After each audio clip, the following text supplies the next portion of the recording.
Hello back again on the Top Recap channel. This time I will tell a movie's entitled Maria. Let's get straight into the storyline.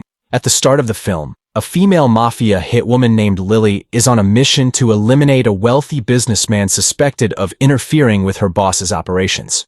After taking down the guards outside, Lily swiftly makes her way into the house.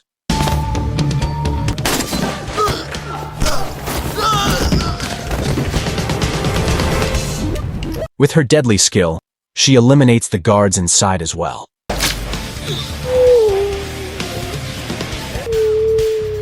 Once she enters the main room, two of her colleagues suddenly appear and reveal that their mission is not just to kill the businessman, but also his wife and young daughter. Hearing this, Lily was very surprised because she had just found out that the target included a child and her mother. Feeling that she had been lied to about her mission, Lily finally decided to betray her own group. After the betrayal, Lily faked her death and changed her identity from Lily to Maria. She planned to start a new life that was quiet and away from violence. 7 years later, Maria was now married to a man named Berto and had a beautiful daughter. One morning, Berto said that he couldn't eat Maria's breakfast because he had a meeting with the governor. Berto, as it turned out, was involved in politics.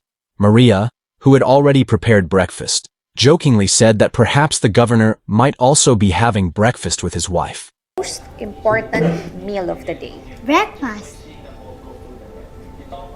The scene then shifts to noon. Here we are introduced to a narcotics dealer named Ricardo, who is also Maria's former boss. Ricardo and some of his men were watching the broadcast of a press conference conducted by the governor. In the broadcast, a reporter asked what the governor would do about Ricardo, who was believed to be the biggest drug dealer in the country. The governor firmly said that he would eradicate all circulation of illegal goods and would even arrest Ricardo as soon as possible. Hearing this statement, Ricardo was immediately enraged, since he had been the one funding the governor's victory. Moments later, one of his men reported that several of Ricardo's own people had betrayed him. Without hesitation, Ricardo dealt with them brutally. From here, we can conclude that Ricardo is a very cruel mafia boss. We are then introduced to Ricardo's two right-hand men, whom he relies on the most. The first is Baron, Ricardo's cousin, who serves as his primary right-hand man. The second is Victor, known for his violent methods, who has never once failed in a mission. Ricardo assigned Baron to finish off the governor, since the governor was now considered a traitor to his group. After Baron left, Victor questioned why the mission had been given to Baron, despite Victor's flawless track record. Ricardo explained that Baron was the one he considered most capable of finishing off the governor. That evening, Maria and her family were seen having dinner together. Sarap. Afterwards, they watched a broadcast of the governor, who continued to campaign for the eradication of illicit goods.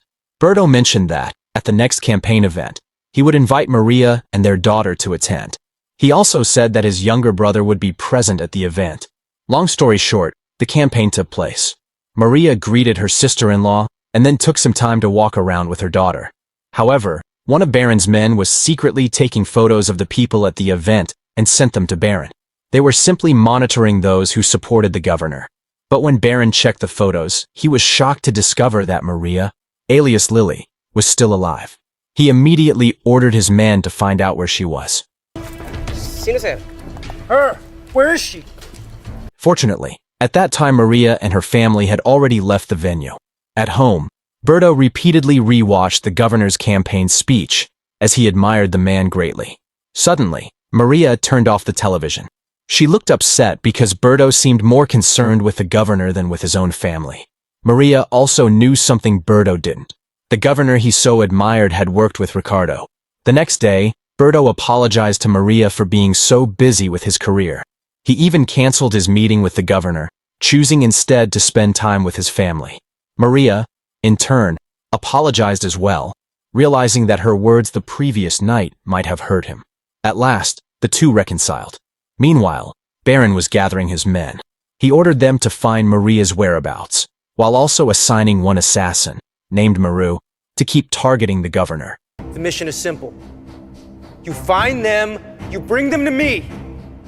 I will not tolerate any fuck-ups on this job. That afternoon, Berto's younger brother was putting up posters with his friends when he was suddenly kidnapped by Baron's men and taken to their headquarters. He was severely beaten and interrogated by Baron about the whereabouts of Maria's family. But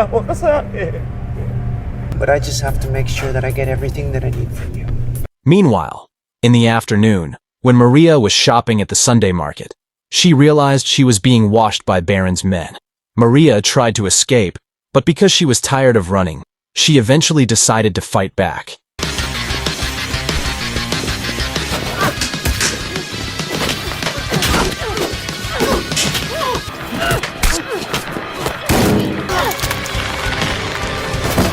After paralyzing them, Maria immediately went home, realizing that her disguise had now been exposed.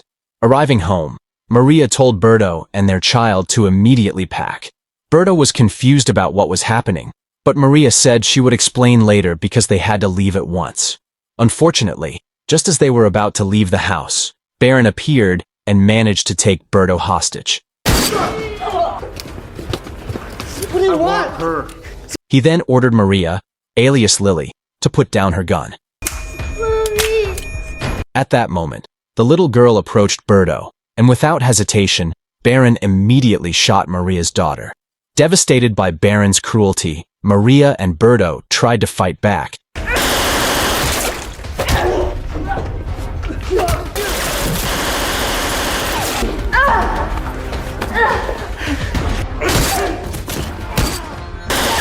But Baron's other men soon arrived, saving him.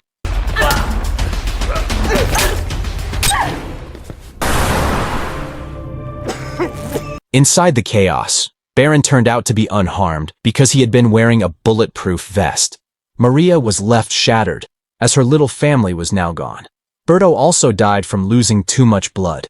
Filled with rage and grief, Maria swore she would take revenge and slaughter them all. The first thing Maria did was visit the residence of her old friend, Greg, the one who had helped her fake her death years ago. Maria asked Greg for help, explaining that she now planned to take revenge on Baron and his men.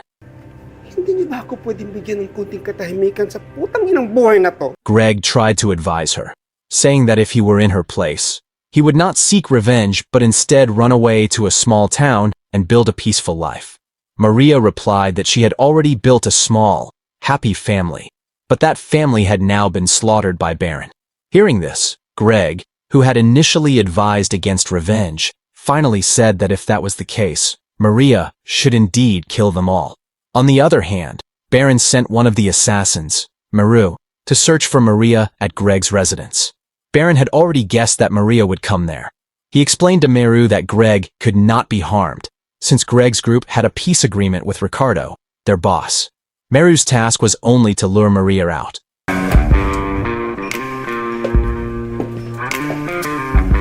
Soon, Meru arrived at Greg's headquarters and announced that she wanted to duel with Maria. Greg replied that Meru should duel with one of his men instead. Alam ko.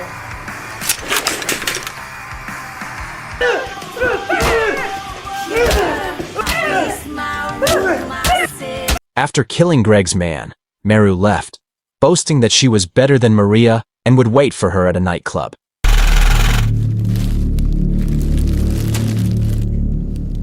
Meanwhile, Maria was sneaking into Ricardo's narcotics manufacturing plant. One by one, she eliminated the people there before finally blowing up the factory.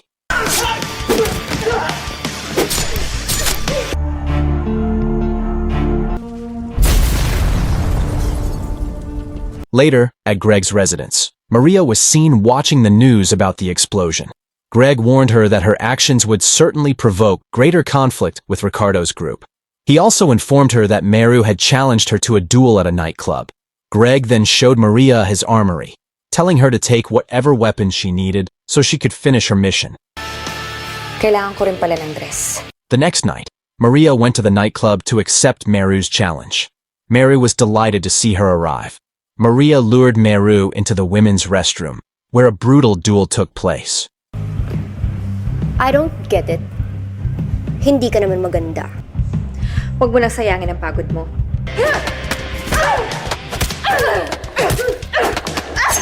But since Maria was tougher and more experienced, she managed to defeat Meru.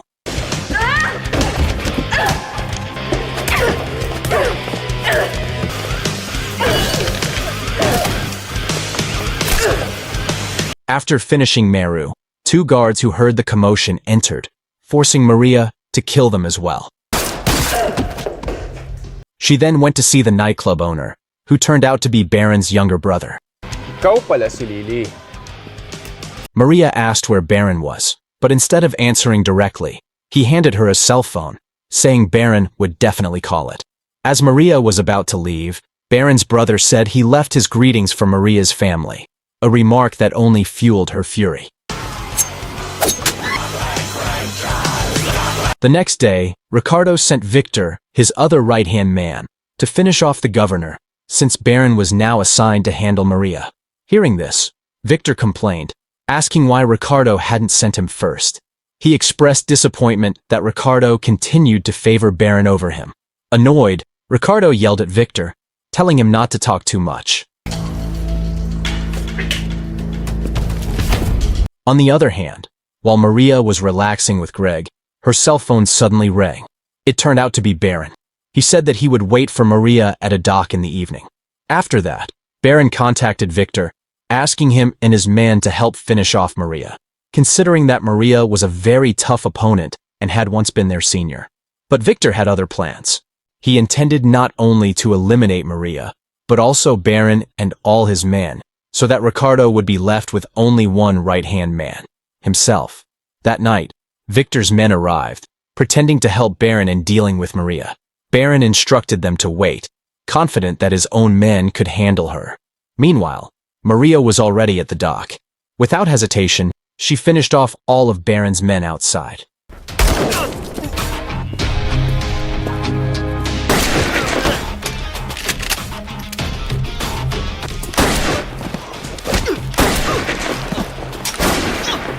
Hearing the continuous gunshots, Baron realized his men were no match for Maria.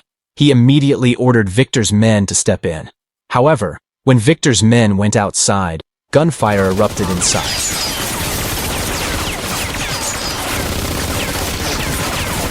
Shortly after, Victor himself arrived with more men.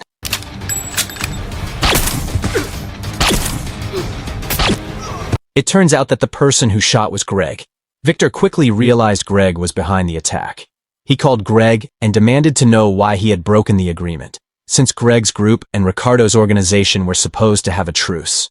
Greg responded that he would report Victor to Ricardo for betraying Baron. He then told Victor to leave immediately, and if he did, Greg would forget everything. You, Greg! Fuck you!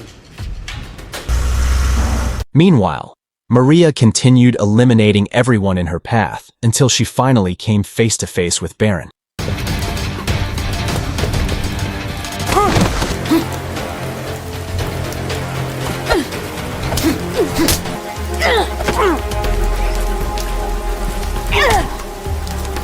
After paralyzing him, she did not hesitate to kill Baron.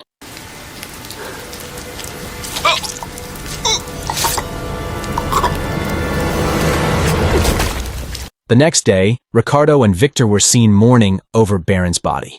Ricardo ordered Victor to avenge Baron's death by killing Maria. Back at Greg's residence, Maria was drinking when Greg suddenly handed her a large sum of money. He advised her to leave the place immediately and start a new life.